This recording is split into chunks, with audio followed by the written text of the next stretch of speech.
2016 Nutricia labor strike. Introduction. One of the notable labor-related incidents in the Philippines occurred in 2016 at Nutricia, a leading food and beverage company known for products such as ketchup, sauce, and cooking oil. The incidents involved a labor strike led by workers and their union over issues related to contractualization, unfair labor practice, and demand for better worker conditions. Cause are contractualization. The primary cause of strike was the practice of contractualization, where Nutricia hired workers through labor contractor rather than directly employ them. This practice meant that workers lacked job security benefits and proper rights, leading to precarious working conditions. Demand for unions recognition. Workers at Nutricia, supported by the Kilusan Mayo 1 labor group, sought formal recognition of their labor union, which would allow them to negotiate for better wage, benefits, and working conditions. However, the company resisted unionization effort and continued to suppress the rights of workers to organize. Poor working conditions. Workers cite unsafe and unhealthy working conditions in the Nutricia factory, with demands for improvement in workplace safety, sanitation, and fair wage. They also raised issues about the company's treatment of workers, including inadequate health benefits and lack of job security. The event, strike and protests. In 2016, workers supported by labor union and the KMU launched a strike at Nutricia factory in Marilao, Bulacan. The strike aimed to protest the exploitation of worker, demand regularization, permanent employee, and secure union recognition.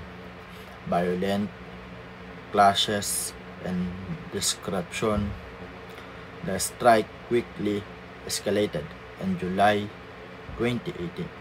Violent clashes broke out between Nutricia security personnel, police force, and striking worker. Reports indicate that the workers were met with force and intimidation, with security guard allegedly using physical violence to disperse picketer, protester, and labor advocates. Reported the use of rubber bullet, tear gas, and other forceful tactics to break up the demonstration. Public outrage.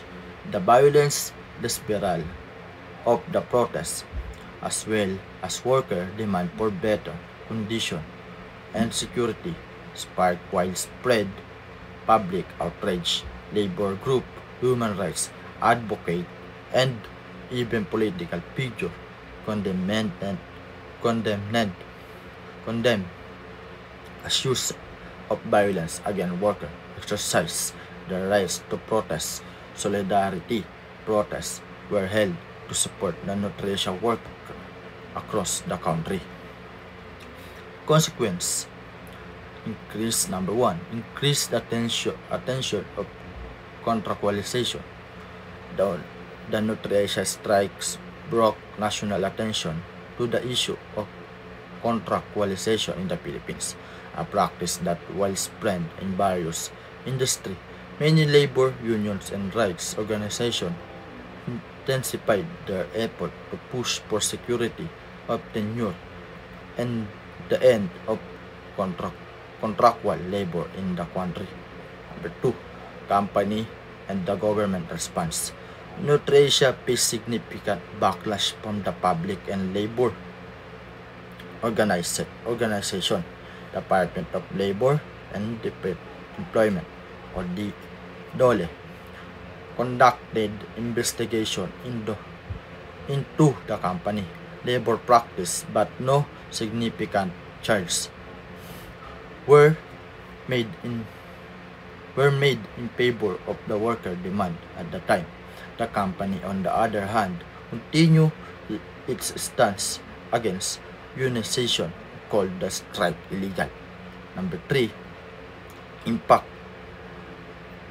on Nutresa reputation.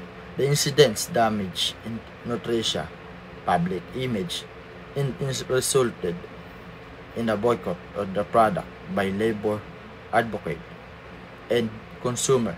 The company resistance to unionization and treatment of worker come under heavy scrutiny, leading to call for a more human approach to labor-related.